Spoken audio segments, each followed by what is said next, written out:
लखनऊ का शानदार एयरपोर्ट अडानी का हो गया। अब संपूर्ण तरीके से लखनऊ का अमौसी एयरपोर्ट, जो हमारे देश के 11वें प्रधानमंत्री माननीय श्री चौधरी चरण सिंह के नाम से जाना जाता है, अब संपूर्ण तरीके से अडानी ग्रुप का हो गया। आपको बताते चले, भारत सरकार के नागरिक उड्डयन मंत्रालय के अंतर्गत देश का व्यस्ततम 11वां एयरपोर्ट, जो अपने बेहतर सुविधाओं और बेहतर सेवाओं के लिए देश नहीं पूरे विदेश में जानी जाती है, अब वो पूरे तौर से 50 सालों के लिए अडानी समूह का हो गया। हम आपको बताते चले दोस्तों कि एयरपोर्ट, रेलवे, रोड, हाईवे और सरकारी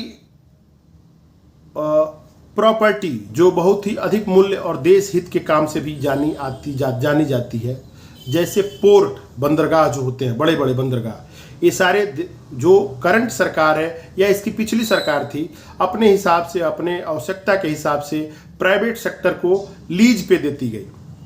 इसके पीछे सरकार का तथ्य रहा है कि हम नागरिक को बेहतर सुविधा, बेहतर प्रबंधन, लॉजिस्टिक के अच्छे तरीके को और अच्छे अनुभवी और बाहर के पेशेवर लोगों को अच्छे मूल्यों पे हायर करके हम अच्छे से अच्छी सुविधा देश में डेवलप करेंगे। हम बताते चले आपको कि अभी जो अमौसी एयरपोर्ट जो अडानी समूह को गई है, इसको 1 साल पहले भारत सरकार ने अडानी समूह को दे रखा था। बट जब एग्रीमेंट हो रहे थे भारत सरकार और अडानी ग्रुप में, तो अडानी ग्रुप का एक शर्त था कि आपके अधिकारी हमारे एम्प्लॉय को 1 साल ट्रेंड करेंगे। 1 साल बीत जाने के बावजूद भी जब पूरी तरह से सक्षम अधिकारी नहीं हो पाए प्राइवेट सेक्टर के, तो कंपनी ने उनको 2 साल और रखा।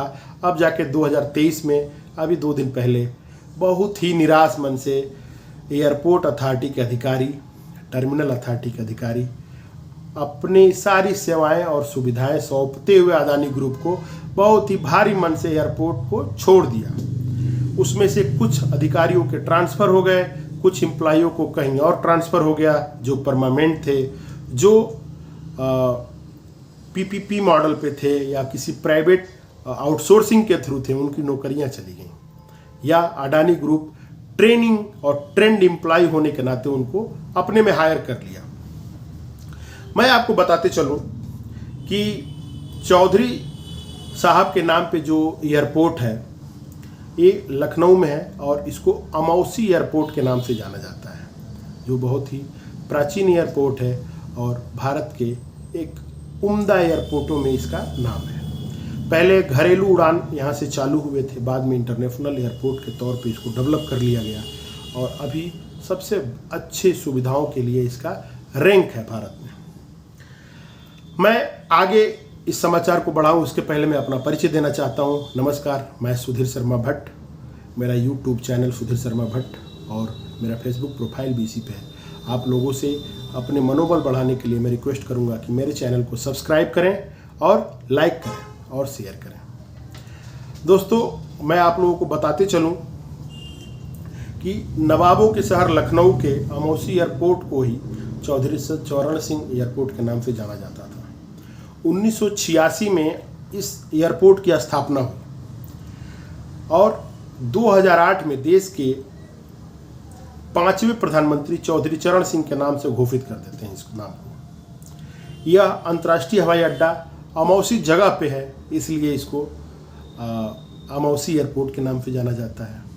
चूँकि जब इसको देश के 5वें प्रधानमंत्री के नाम पे रखा गया तो इसका नाम बदल गया, चौधरी चरण सिंह एयरपोर्ट हो गया। जैसे अभी आपको कुछ दिनों में बहुत सारे नाम चेंज हुए मिले हैं। प्रयागराज हो गया, इलाहाबाद का नाम प्रयागराज हो गया।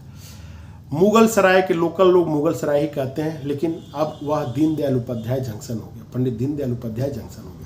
बनारस में मैं रहता हूँ, बनारस में मेरे घर से मात्र 300 मीटर दूर मड़ुआडीह स्टेशन है, वहाँ पे मड़ुआडीह स्टेशन का नाम बदल के बनारस स्टेशन हो गया, लेकिन आज भी बोलचाल की भाषा में लोग उसे मड़ुआडीह ही कहते हैं। वैसे ही अमौसी एयरपोर्ट, लखनऊ एयरपोर्ट, चौधरी चरण सिंह इंटरनेशनल एयरपोर्ट, ये तीनों एक ही का नाम है। खैर, मैं आपको बताता चलूं कि जो वर्तमान सरकार है, इसने जो लीज किया है वह 50 साल के अडानी के लिए है। अडानी समूह सिर्फ अथॉरिटी और सिविल एविएशन को छोड़ के सारी सुविधाएं, जैसे टर्मिनल प्रबंधन से लेके यहाँ तक कि एंट्री और जो पास चेक इन होती है वो भी अडानी समूह के पास चला गया है। अब आपको मैं एक चीज़ और बताते चलूँ कि 50 साल एक बहुत बड़ी समय होती है। हमारी उम्र भी हो गई है करीब 35 साल, बहुत अधिक उम्र होगी 40 साल और। तो क्या मैं देख सकूँगा कि ये जब अडानी ग्रुप इसको छोड़ेगा? नहीं देख पाऊँगा। ना अडानी जी देख पाएंगे, ना जो वर्तमान सरकार के मंत्री हैं ज्योतिरादित्य सिंधिया, वो भी नहीं बचेंगे इसको देखने के लिए। तो खैर, इतना बड़ा लीज नहीं होना चाहिए था सरकार के द्वारा, क्योंकि ये सरकारी संपत्ति है और सरकारी संपत्ति किसी प्राइवेट हाथों में अगर 50 साल के लिए जा रहा है, यानी स्वामित्व के तौर पे जा रहा है, तो ये सोचने की बात है कि इतना लंबा लीज तो नहीं होना चाहिए।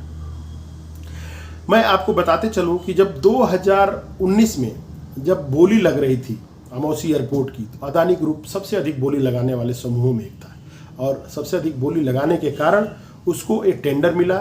2020 में उसको टेंडर उसका पास हुआ। 2020 में ही ये अडानी ग्रुप के पास चला गया था, लेकिन अब 2023 में संपूर्ण तौर से ट्रेंड होने के बाद एयरपोर्ट अथॉरिटी अपनी एम्प्लॉय को ले लिया और वहाँ पे अडानी ग्रुप अपनी एम्प्लॉयों को लगा दिया।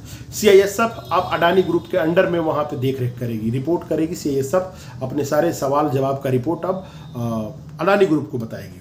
वहाँ पे DGCA का एक तल रहेगा इस एयरपोर्ट पे और सिविल एविएशन का उसी तल में थोड़ा सा जगह रहेगा। जो अथॉरिटी के पास सिर्फ सिग्नल और टर्मिनल एविएशन, उसके पास सिग्नल और उसके पास टर्मिनल का प्रबंधन भी नहीं रहेगा और उसके पास जो रहेगा वो सिर्फ अब रहेगा लखनऊ, अब उसके पास एयर ट्रैफिक कंट्रोल और नेविगेशन ही अब रहेगा लखनऊ एयरपोर्ट अथॉरिटी के पास। सारी सुविधाएं जैसे कि टर्मिनल प्रबंधन, वीजा एंट्री, सारी कुछ अब अडानी ग्रुप को चला गया। आपको बता रहे हैं हम कि देश का सबसे व्यस्तम सेवा और अच्छी सुविधा देने वाला एयरपोर्ट 2019 में 50 वर्ष अडानी 2019 में ही 50 वर्ष के लिए अडानी के पास चला गया। 1 नवंबर 2020 को अडानी लिमिटेड को यह फाइनली टेंडर पास हो गया और 1 नवंबर 2020 को ये चला गया। अब 3 साल बाद ये फाइनली उसके पास ट्रेंड होकर चला गया। एयरपोर्ट अथॉरिटी ऑफ इंडिया का जो सीनियर मैनेजर है उनका भी ट्रांसफ़र हो गया, दिल्ली चले गए। और जो सीनियर मैनेजर थे, जॉइंट मैनेजर नियोगी जी, उनका ट्रांसफ़र अयोध्या हो गया। अयोध्या भी एयरपोर्ट अब चालू हो गई है और अब वहाँ से भी उड़ानें चालू होने वाली हैं। तो उसको देखते हुए एक ट्रेंड आदमी की ज़रूरत थी वहाँ पे और उसका ट्रांसफ़र वहाँ हो गया। ऐसे ही सारे एम्प्लॉयों का ट्रांसफ़र हो गया। संयुक्त प्रबंधन में जो महाप्रबंधन थे योगेश जी, उनका ट्रांसफ़र दिल्ली हो गया। अब आपको बताते चलें कि इसी तरह देश के कुछ और भी एयरपोर्ट सरकार ने लीज पे दे रखा है। उसमें से एक अहमदाबाद का सरदार वल्लभ भाई पटेल अंतर्राष्ट्रीय एयरपोर्ट है, जो 50 सालों की लीज पे जा चुकी है।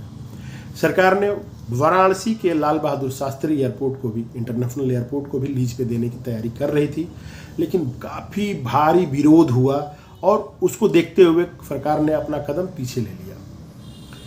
मैं आप लोगों को आज अपने वीडियो के द्वारा ये बताना चाहता हूँ कि इस तरह प्राइवेट सेक्टर को गवर्नमेंट सेक्टर के चीज़ों को जाना कहाँ तक अच्छा है, इसका विचार होना चाहिए। सरकार अगर कभी आपके सामने इस बात को रखे तो इसको अपने विवेक के अनुसार सरकार को लिखित जवाब देने की ज़रूरत है, जिससे सरकार को ये भी पता चले कि जनमानस क्या चाहती है। कुछ ऐसी सुविधाएं हैं जो सरकार खुद विकसित कर सकती है या पूंजी के अभाव में नहीं कर सकती है, ये तो सरकार ही जानेगी। बट हम लोग एज ए जनता का क्या इस पे निष्कर्ष होना चाहिए, ये भी सरकार को पता होना चाहिए। सरकार को एक सर्वे के तहत इसको पता करना चाहिए कि हम जो करने जा रहे हैं क्या वो करें कि ना करें। अगर हम करें तो इससे क्या प्रॉफिट होगा और क्या लॉस होगा, इसका एक डाटा भी बनना चाहिए। अगर 50 साल के लिए लीज पे गई है तो ठीक है, हम जनता को एक बेहतर सुविधा मिल सकती है, लेकिन क्या उसमें कुछ ऐसा एग्रीमेंट है जिसका मूल्य हम एक निर्धारित और गवर्नमेंट रेट पे ही पे करें? हो सकता है कि प्राइवेट होने के कारण मनमौजी तरीके से उसका रेट निर्धारित किया जा सके। अभी हम लोगों ने हाल में ही जियो की स्थिति को देखा है। जियो जब आई मार्केट में तो 0 मूल्य पे आया और अभी सबसे महंगे मूल्यों में एक है उसका। डाटा की आदी हो चुकी है जनता, डाटा उसको चाहिए ही। ठीक है, डाटा सस्ता मिला, लोगों ने नए नए रास्ते को देखा, हम उन रास्तों पे चलने सीखे और चलने सीख के अब हम डाटा का उपभोग कर रहे हैं। आपको एक डाटा के अनुसार बताते चलें कि विश्व में हम अंडर 3 में हैं डाटा उपयोग करने में। सबसे अधिक मोबाइल फ़ोन का उपयोग करने वाला देश भारत ही बन चुका है। एक चीज़ और आपको बताते चलूँ कि अभी हमारा देश विश्व के सबसे अधिक टेलीफोन जो मोबाइल फ़ोन है निर्माण में अपने स्थान को सुरक्षित कर लिया है। सरकार अगर कंज्यूमर बेनिफिट के लिए कुछ कर रहा है तो उसको लॉन्ग टर्म में कंज्यूमर बेनिफिट को और भी सोचना चाहिए कि कहीं अभी से तुरंत बेनिफिट के चक्कर में लॉन्ग टर्म में हम कंज्यूमर को मुसीबत में न डाल दें। इसी के साथ मेरा एक बार और आप सभी लोगों को प्रणाम और आप लोग मेरा चैनल सब्सक्राइब करें। धन्यवाद, नमस्कार।